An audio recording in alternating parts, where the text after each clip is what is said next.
Hoy vamos a meternos, en las tripas de la jubilación, a ver qué dicen los números de verdad sobre cómo ahorrar para el futuro, y vamos a hablar de esa especie de, no sé, de magia negra que llaman interés compuesto.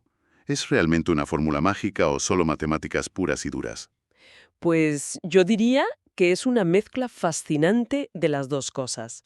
Y para analizarlo, tenemos una selección de fuentes de lo más interesante.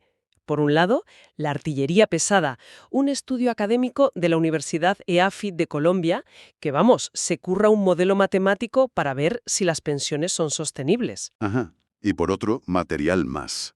De a pie.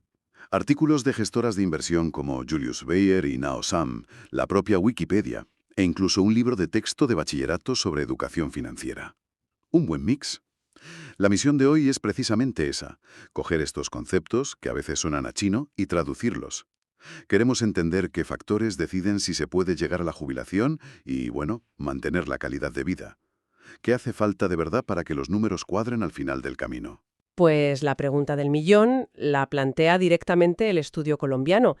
Lo llaman el teorema de la suficiencia económica, que suena muy pomposo, pero en el fondo es una idea muy simple. A ver, Es una balanza. En un lado tienes todo lo que acumulas durante tu vida laboral y en el otro todo lo que vas a necesitar cuando te jubiles. El teorema simplemente dice que el primer plato tiene que pesar más que el segundo. vamos, que lo que metes en la hocha tiene que ser más de lo que vas a sacar. Exactamente. La fórmula que proponen es, a ver, VUFA RW mayor o igual que VP JRV. Parece un jeroglífico, pero es súper intuitivo. Vale, VUFA es el valor futuro de tus ahorros, que depende de lo que ahorras, la A, la rentabilidad que le sacas, la R, y los años que trabajas, W. claro. Y eso tiene que ser mayor o igual que VP, que es el valor presente de tus gastos de jubilado. Y eso depende de la pensión que quieres, la J, y los años que vivirás retirado, la V. Es un tira y afloja constante entre tu yo trabajador y tu yo jubilado. Vale, me gusta esa idea de la balanza. Para que se incline en nuestro favor, el lado de los ahorros tiene que crecer con fuerza. Necesita un motor. Y todas las fuentes, desde el estudio académico hasta el libro de texto, coinciden en que ese motor tiene un nombre: el interés compuesto. De hecho, el libro de Marea Verde suelta una frase que me parece brutal, atribuida a Einstein. ¿La de la fuerza más poderosa de la galaxia? Esa misma. Es que lo llama fuerza, como la gravedad. No lo trata como un truco financiero, sino como una ley fundamental del universo. Y cuando ves cómo funciona, entiendes por qué. No es nada intuitivo. Para nada. Es el clásico efecto bola de nieve. El artículo de Now Sam pone un ejemplo muy sencillo que lo deja meridianamente claro. Ujú. Inviertes 1.000 euros y te dan un 5% de interés. El primer año ganas 50 euros. Fácil. Ahora tienes 1.050. La magia empieza el segundo año. El 5% ya no se calcula sobre los 1.000 iniciales, Claro. sino sobre los 1.050. Así que ganas 52,50. Y claro, alguien puede pensar, por 2,5 € de diferencia. Pero ahí está la trampa, o la maravilla, según se mire. Esos 2,5 € son los primeros intereses que están generando sus propios intereses. Es el germen de la explosión. Totalmente. Y lo fascinante es que esa pequeña diferencia, que al principio es casi invisible, se convierte en un monstruo con el tiempo. El artículo de Julius Baer usa dos analogías que me parecen perfectas para visualizarlo. La primera es como ver crecer a un niño. A ver, Si lo ves cada día apenas notas el cambio, pero si lo ve un familiar que viene una vez al año, se queda alucinado de lo que ha crecido. es muy buena. El cambio es tan gradual que es imperceptible en el corto plazo, pero masivo en el largo. Y la otra analogía, la otra es más de nuestro tiempo. Un post en redes sociales que se hace viral. Ah, claro. Al principio lo comparten 4 amigos. Esos 4 se lo enseñan a los suyos, que ya son 20. Y de repente, sin saber cómo, lo está compartiendo gente que no conoces de nada y es tendencia. El propio crecimiento alimenta un crecimiento aún mayor. Es exactamente el mismo principio. Claro. De hecho, la fórmula de Wikipedia lo clava. CF igual a CI 1 más RN. Capital final es igual a capital inicial por 1 más el interés. elevado al tiempo. Ahí está. El tiempo, la n, no está multiplicando, está en el exponente. Ahí está el secreto de la viralidad, la clave de bóveda de todo el asunto. Ahí está. Y por eso, de todas las variables que hemos mencionado, el tiempo es, con diferencia, la más decisiva. Es el ingrediente que no se puede comprar ni falsear. Totalmente. Y en esto sí que hay un consenso absoluto en todas las fuentes. Julius Baer lo resume en su propio mantra. Pasar tiempo en el mercado es más importante que buscar el momento preciso para entrar. Dejarse de intentar ser el más listo y simplemente estar. Y para ilustrarlo, usan el ejemplo de siempre, pero con un matiz muy interesante. Warren Buffett. El oráculo de Omaha, un clásico. Sí, pero fíjate en el porqué. Su fortuna no se debe solo a que sea un inversor brillante, que lo es.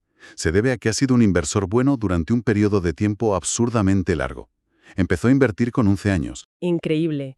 El artículo dice que el 95% de su fortuna la ha generado después de cumplir los 65. Él mismo lo reconoce. Mi vida es el producto del interés compuesto. No es que sea un genio místico, es que le ha dado a la fuerza de Einstein casi 80 años para que actúe. Es que ese dato es demoledor. Pone en perspectiva todo lo demás. Y esa visión a larguísimo plazo es la única arma eficaz contra lo que el artículo de Nao Sam llama el enemigo silencioso de los ahorros. La inflación. La inflación.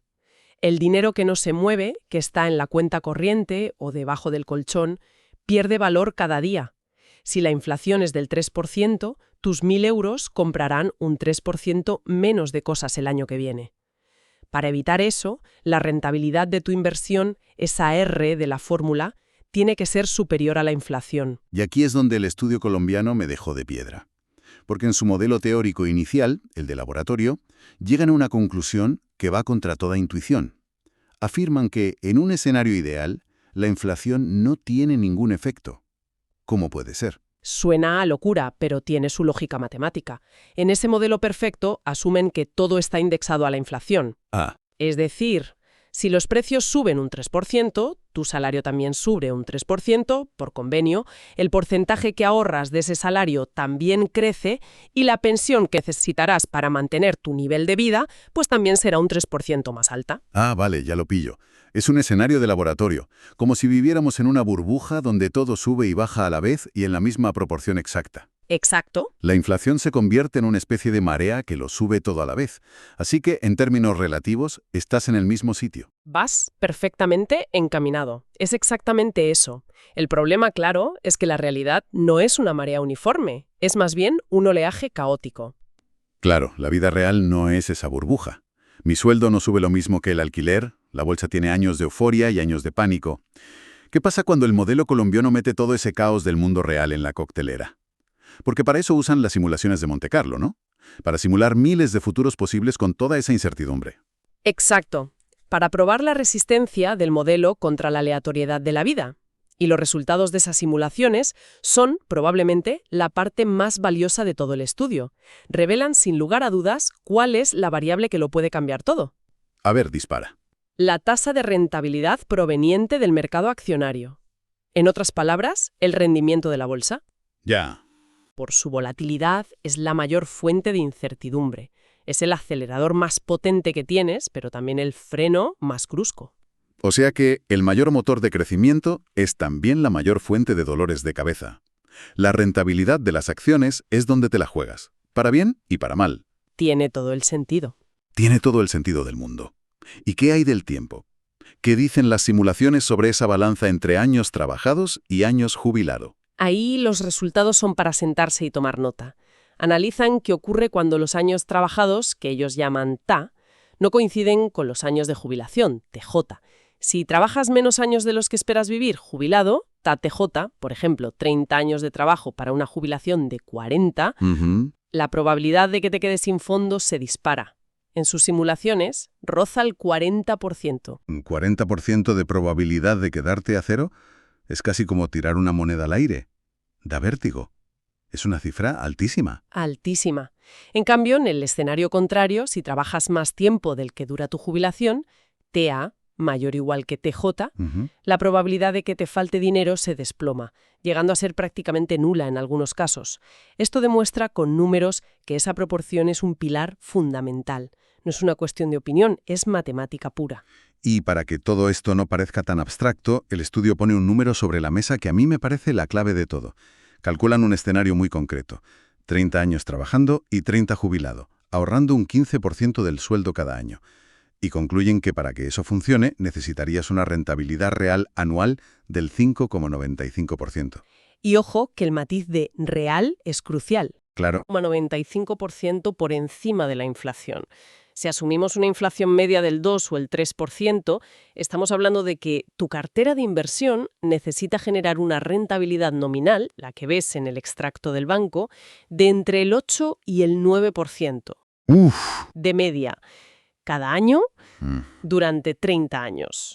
Dicho así impone mucho más. Un 9% anual de media no es algo que se consiga por casualidad. No lo encuentras en un depósito a plazo fijo, desde luego. Esto te obliga a mirar a activos con más riesgo, lo que nos lleva de vuelta a la conclusión del propio estudio, la renta variable. Exacto. Nos está diciendo que para que los números cuadren en un escenario equilibrado como ese 30-30, la estrategia de inversión no puede ser ultraconservadora. Asumir el riesgo del mercado de forma controlada y diversificada no es una opción, es prácticamente una necesidad matemática. Vale, si juntamos todas las piezas de este puzzle, el dibujo que nos queda es bastante claro. Hay varias lecciones que se repiten en todas las fuentes, desde las más sencillas a las más complejas. La primera es casi un cliché, pero es que los números la respaldan de forma aplastante. Empezar cuanto antes. El tiempo es el único ingrediente que no se puede fabricar. Cuanto antes pongas a trabajar a la fuerza de Einstein, más insignificante será el esfuerzo que tengas que hacer después. Totalmente. Empezar pronto no es importante, es lo único que no se puede recuperar. La segunda lección viene directa del modelo matemático colombiano. La famosa balanza. La relación entre los años que aportas al sistema y los años que esperas vivir de él. Claro, el modelo es brutalmente honesto con esto. Si esa balanza se descompensa mucho, si planeas trabajar 25 años para vivir 40 de rentas, las matemáticas se ponen muy en tu contra. Necesitarías una suerte o una rentabilidad estratosférica. La tercera lección es la del enemigo silencioso, que guardar el dinero debajo del colchón o en una cuenta sin remunerar es en realidad perder dinero cada día por culpa de la inflación. Desde luego. El dinero tiene que moverse, tiene que invertirse. Correcto. Ahorrar es el primer paso, pero es insuficiente. Hay que invertir para, como mínimo, batir a la inflación y mantener el poder adquisitivo. Y esto nos conecta directamente con la última pieza, con la variable estrella del modelo colombiano. La rentabilidad de las acciones. El riesgo. Eso es. El modelo nos demuestra que el rendimiento de la renta variable es el factor más determinante. Y esto implica que no se puede tener éxito a largo plazo sin un plan para gestionar el riesgo. No se trata de evitarlo, porque para conseguir esa rentabilidad del 5,95% real, es imposible no asumirlo. La clave es entenderlo, diversificarlo y no entrar en pánico en las caídas. En definitiva, para ir cerrando, la matemática de la jubilación no es un misterio indescifrable ni una cuestión de suerte. Es más parecido a la física. Hay una fórmula potente donde, como hemos visto, el tiempo juega en el exponente y eso lo cambia todo. Y es fascinante ver cómo fuentes tan distintas, un paper universitario súper denso y un artículo de divulgación financiera, acaban apuntando exactamente a las mismas verdades. Y esto me lleva a una última idea para la reflexión, que aparece de pasada en el libro de texto de Marea Verde y que, después de todo lo que hemos hablado, cobra una nueva dimensión. Mencionan el concepto de banca ética. Se refieren a entidades que invierten en proyectos con impacto social o medioambiental, ¿no? ¿Cómo encaja eso aquí? Pues encaja de una forma muy profunda. Si aceptamos que el interés compuesto es un motor exponencial que va a estar funcionando durante 30, 40 o 50 años, tenemos que darnos cuenta de que no solo multiplica nuestro dinero. Multiplica el impacto de ese dinero en el mundo. El efecto bola de nieve no es solo financiero. Cada euro que invertimos está financiando un tipo de empresa, un tipo de actividad, un tipo de futuro. Al diseñar una estrategia a tan largo plazo, la pregunta que nos dejan las fuentes no es solo cómo consigo jubilarme, sino una mucho más interesante. Dado que mi dinero va a crecer exponencialmente durante décadas, ¿qué mundo quiero que ayude a construir mientras lo hace?